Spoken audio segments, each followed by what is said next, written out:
성경 봉독하는 시간 갖겠습니다. 오늘 본문은 마태복음 2장 1절에서 12절 말씀입니다. 배경 좋네요. 네, 마태복음 2장 1절에서 12절 말씀. 제가 먼저 1절 읽고 여러분들 2절 이렇게 교독 후에 마지막 12절 한 목소리로 읽겠습니다. 제가 가지고 있는 성경 신약 2페이지입니다. 마태복음이 어디 있냐고 물어보시는 분은 없겠죠? 네. 제가 먼저 읽겠습니다.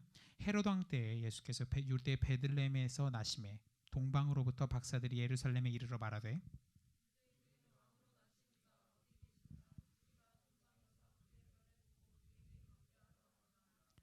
헤롯 왕과 온 예루살렘이 듣고 소동한지라.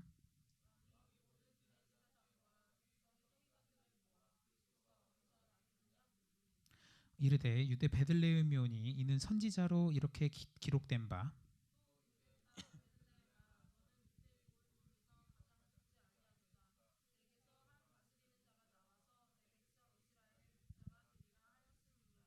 이에 헤롯이 가만히 박사들을 불러 별이 나타난 때를 자세히 묻고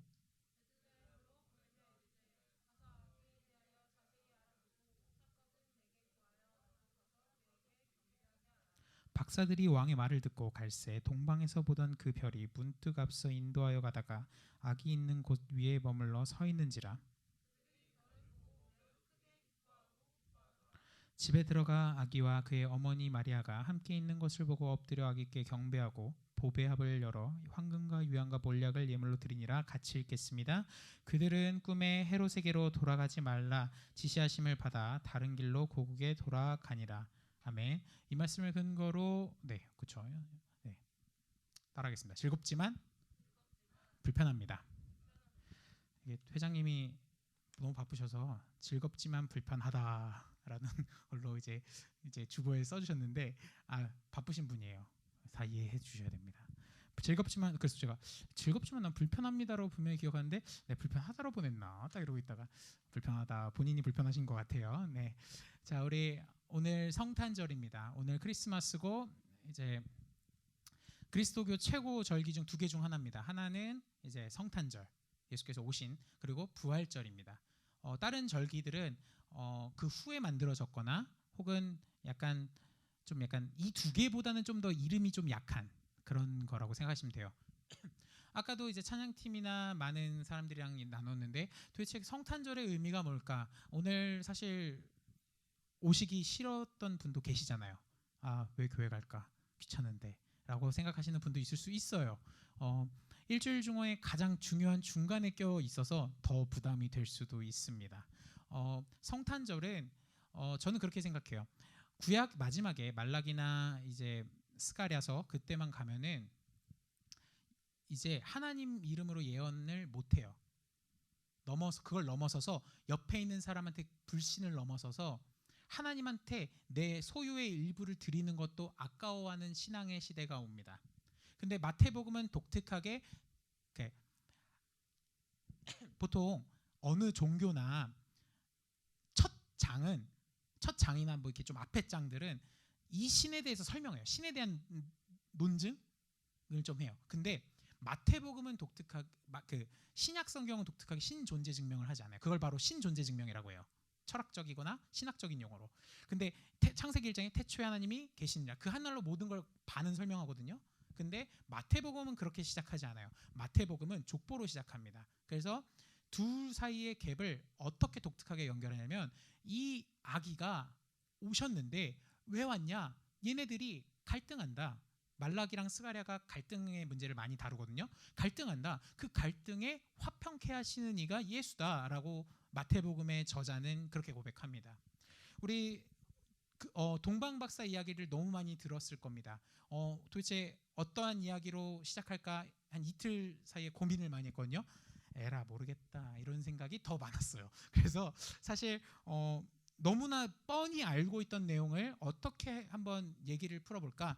일단은 성경 본문 2장 1절에서 3절 한번 읽어보도록 하겠습니다. 1절에 3절 여러분 목소리를 읽겠습니다. 시작.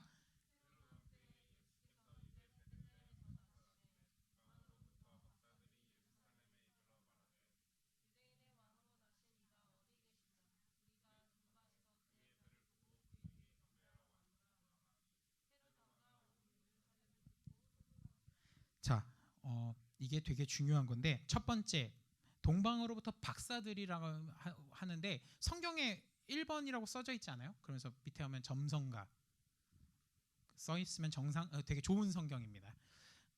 이게 박사가 아니라 단어가 박사도 해석이 되는데 점성가예요. 점성술사예요. 무슨 얘기냐면은 동방에서 하나님 믿지 않는 자가 온 거예요. 우리가 여기서 잘못 알고 있는 게 동방박사라고 하면은 하나님을 이미 믿었던 사람으로 잘못 오해하고 있어요. 아닙니다. 점성가요. 하늘의 별을 볼 줄 아는 사람들이 왔어요. 와서 왕의 별자리를 보는 거예요. 예전에는 별자리를 보고 사람의 운을 판단했다고 하잖아요. 점성관들인데 보고 야 이거 대박이야. 대박인 별자리가 나타났어. 그게 유대 쪽에서 나타났네. 그러고 찾아온 거예요. 그러니까 지금 헤롯 왕이랑 예루살렘이 소동한 거예요. 우리가 이게 참 이게 교회 학교의 폐를 좀 제가 죄송한데 저도 교회 학교 출신이거든요. 제가 31년 나름 이게 신앙을 중간에 하필 성령을 받아서 이렇게 전도받은 것처럼 생겼지만 저도 이제 모태 신앙이거든요.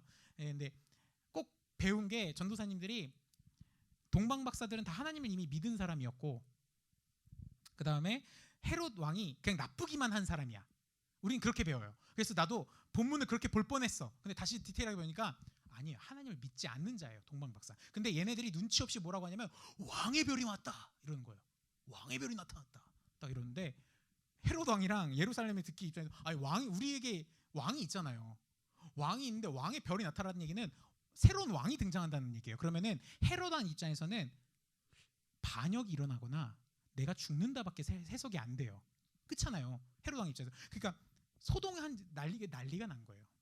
지금 이 동방 박사들이 속된 말로 눈치가 없이 예루살렘을 뒤집어 놓은 상황인 거예요. 지금. 자 4절에서 6절 여러분들 목소리를 읽겠습니다. 4절에서 6절 시작.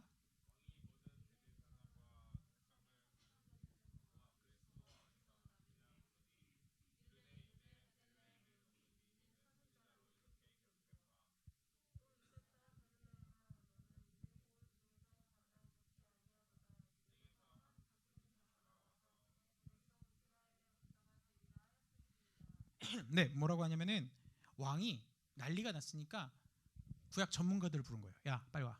야, 다 집합해. 야, 지금 이 진짜 동방의 개념 없는 놈들이 지금 왕이 났대. 나 죽거나 그럴 것 같은데. 야, 우리 메시아 예언 어디 있어? 왕이시여. 네. 미가 5장 2절에 있습니다. 이렇게 해서 베들레헴 미가 5장 2절을 보면은 베들레헴에서 메시아가 나타난다라는 미가서에서의 본문이 나오거든요. 그걸 이제 한 거예요. 아, 그러냐? 이러는 거예요. 7절에서 10절 여러분들 읽겠습니다. 시작.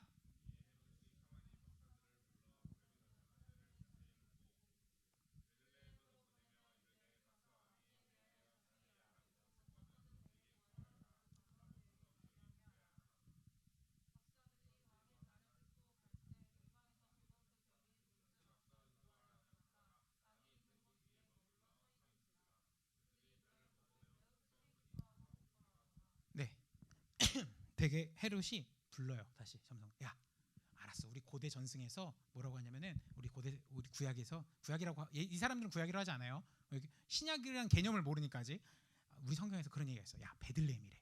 베들레헴 가봐 하는 거예요. 근데 여기서 끝나지 않아요. 만약 헤롯이 진정한 그 왕으로 인정을 했다면 제대로 찾아라 끝났을 건데 8절에 뭐라고 하냐면은 베들레헴 보내며 이르되 가라.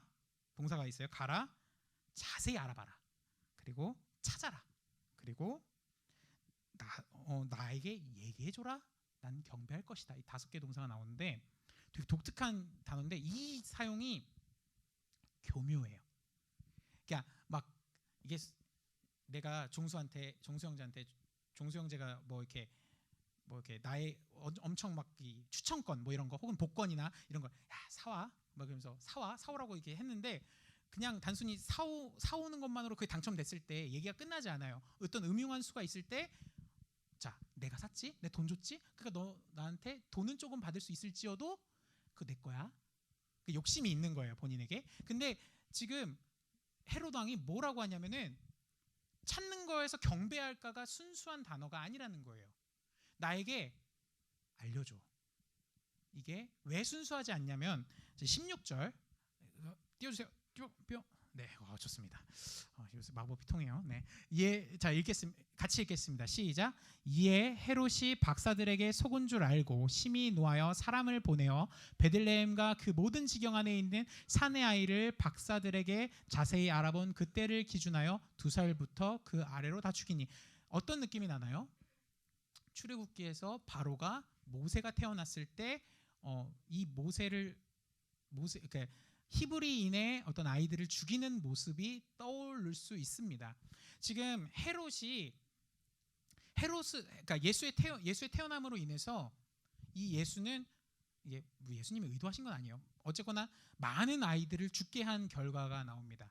우리가 성탄절할 때 뭐 제가 예수님이 그래서 잘못 태어났다 이런 의미 진짜 말 같지도 않은 얘기 하고 싶어서 게 아니라 우리가 모든 것을 할 때 기쁨이 있으면 기쁘지 않는 상황도 처해 있을 때가 있습니다. 우리가 어떤 사건을 봤을 때 A만을 본다면 약간 폭이 넓거나 깊은 사고를 하지는 않는 것 같아요. 자, 지금 메시아가 태어났는데 그 메시아가 태어난 것으로 인해서 많은 희생들이 있어요. 그 희생을 통해서 예수님은 다시 올바르게 그 메시아로서 등극하실 겁니다. 근데 우리는 사실 어느 부분에서는 누구한테는 그게 하필 내 자녀가 희생이 되면 억울하겠지만 반대로 그걸로 인해서 이 전체가 구원을 받는다는 어떤 대의적인 명분을 마태복음은 얘기하고 있는 거예요. 우리가 가끔 조금 힘들 때가 있잖아요. 살면서 혹은 사람들이랑 교제하면서 큰 목표를 이루려고 할 때 조금의 희생을 할 때 불편한 사람들이 있을 거예요. 왜 내가 이거 해야 돼? 나 이렇게 헌신하고 싶지 않아. 근데 사실 가끔 자, 우리 솔직히 물어볼게요. 뭐 유년부, 초등부 이런 선생님들 계시잖아요. 솔직히 힘들지 않으면 뭔가 성과가 나오나요? 쉽게? 유진자매 고마워요. 지금 다들 뭔 소리야? 이런 식으로 쳐다보는데 자, 우리가 뭔가를 이루려고 했을 때 몇몇의 희생이 없이 뭐 주도하시는 선생님 혹은 주도하는 리더가 없이 희생이 없이는 결코 뭔가를 얻을 수 없습니다. 그것처럼 우리가 너무 안타까운 사건이 될 수도 있어요. 누구한테는 희생을 당한 그 아이들이 많아서 모세 때나 예수님 태어나신 때나 억울하고 안타까운 사건일 수 있지만 하지만 예수께서 태어나는 그 과정이 결코 쉬운 과정은 아니었다는 거예요. 우리는 어느 순간 예수님 태어나셨다 결과만 받아들여요. 그렇잖아요. 예수님 태어나셨다 왕이 나셨다 그가 우리를 구원한다 결과만 받아들이지 그 결과 속에서 어떤 과정들 일련의 과정들은 우리가 잊혀질 때가 있습니다. 우리는 즐거운 일이지만 그 즐거운 일 속에서도 불편한 사건들이 있을 수 있는 것을 캐치해내는 영성이 우리에게 어찌 보면 필요하지 않나 생각을 합니다. 우리가 예를 들면은 어떤 행사를 한다. 행사할 때 누군가의 희생에 감사할 줄 아는 것도, 그러니까 그 희생으로 행사가 풍성이 됐어요. 와, 잘 됐다. 우리 축하할 일이다. 좋아요. 근데 그 축하받을 과정까지의 그 헌신하고 있는 한 사람 한 사람을 볼 수 있는 영성이 우리에게 어느 순간 필요하지 않나 그렇게 생각합니다. 그것이 바로 동방 박사들이 하나님을 믿진 않지만 그들이 헤롯에게 안 간단 말이에요. 11, 12절 이제 읽어보면 그들이 하는 행동이 어찌 보면 그들의 행동 때문에 예수님은 대의 명분을 이제 메시아로서 혹은 구원자로서 나타나십니다. 우리 11, 12절 한번 읽어보겠습니다. 11, 12절 오늘 최대한 빨리 끝내려고 노력하고 있습니다. 11, 12절 읽겠습니다. 시작.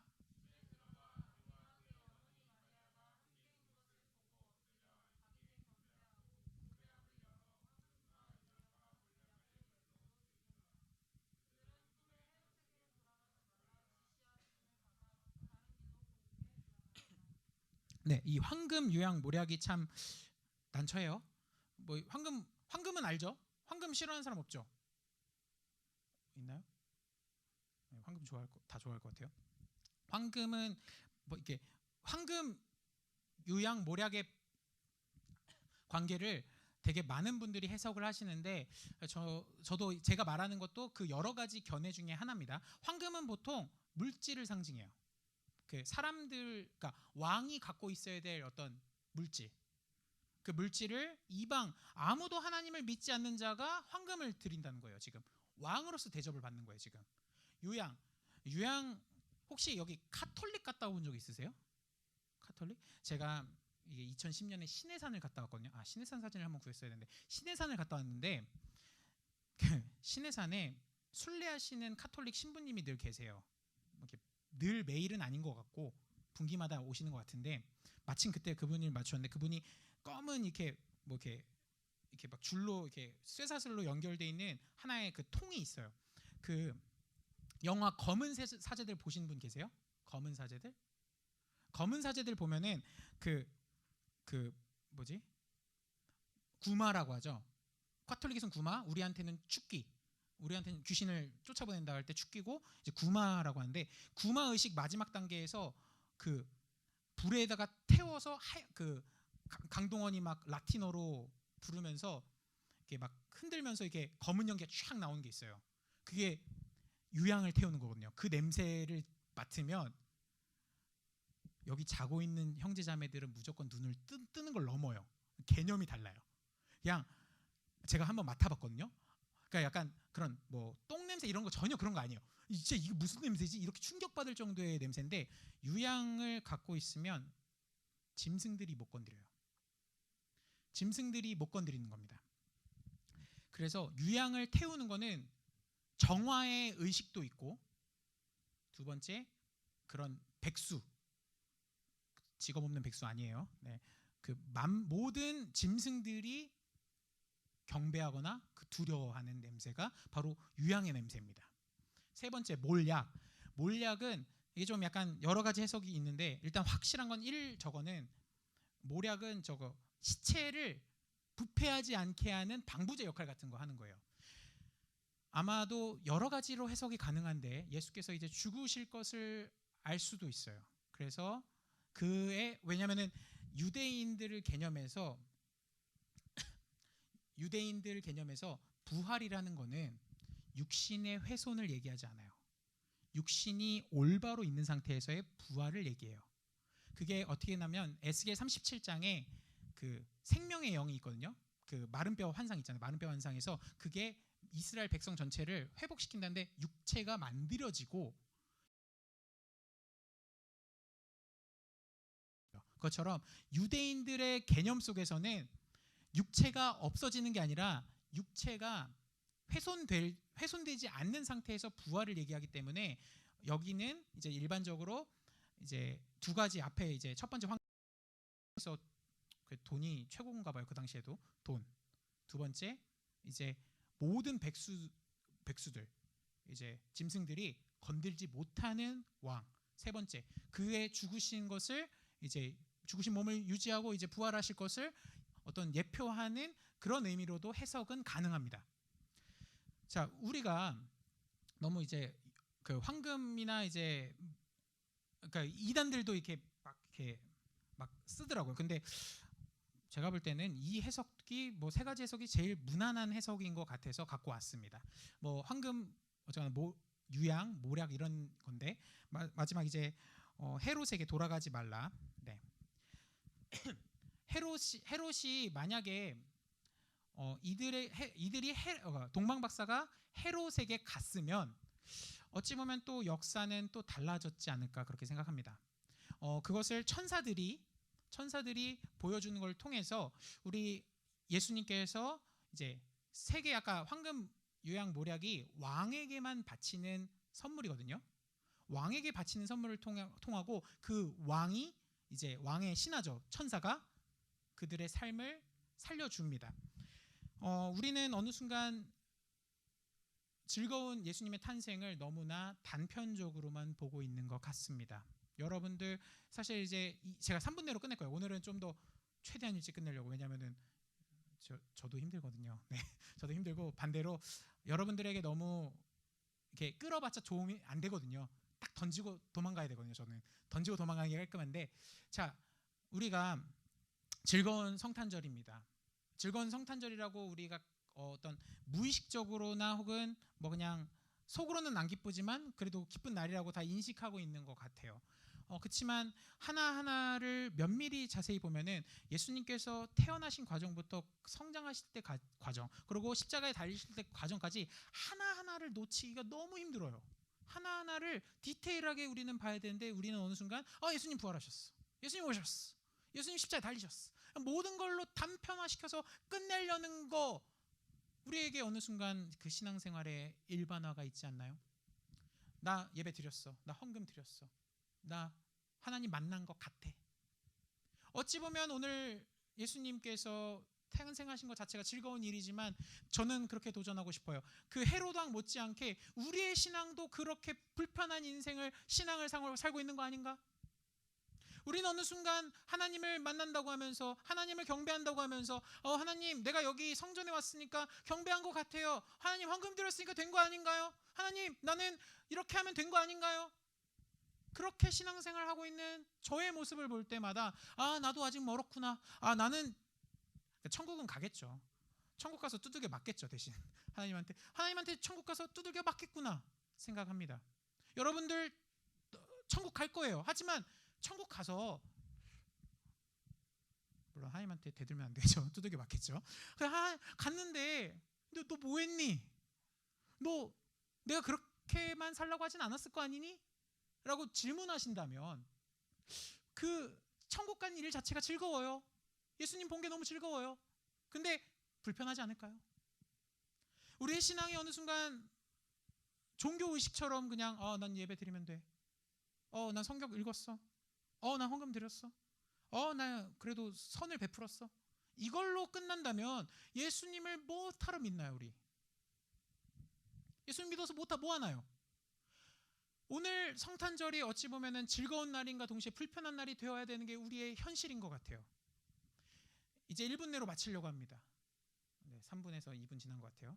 우리는 어느 순간 불편함을 늘 피곤함, 나의 어떤 괴로움, 짜증남 이런 것들로 치환시키고 있는 건 아닌가요? 여러분들 한 사람 한 사람에게 스스로에게 질문했으면 좋겠습니다. 나는 도대체 즐거운 이날에 나는 어떠한 신앙생활을 하고 있나? 나는 진짜 예수님을 만나길 원하나? 예수님, 지난번에 성경 갖고 얘기했잖아요. 성경 가까이 있는 것 같지만 멀리 있는 것 같다고. 그것처럼 예수님 나한테 가까이 있으시다고 고백하지만 실질적인 삶에서 예수님은 가까이 있나요? 없는 것 같아요. 저도요. 솔직하게 얘기하면 저도 약간 남한테 상처 안 주려고 정말 노력하고 말씀대로 살아보려고 하는데 저도 죄 지을 때 있고, 저도 이제 한번 욕으로 방언 터지면 기가 막히거든요. 네, 그렇게 생겼잖아요, 그죠? 네. 근데 저도 욕하고 싶을 때 있어요. 저도 막 넘어질 때 있어요. 하지만 오늘도 우리는 우리 주 예수 그리스도의 은혜라고 고백하면서 우리 주 예수 그리스도의 은혜라고 생각하지 않는 여러분들, 오늘 즐거운 날이지만 불편해야 합니다.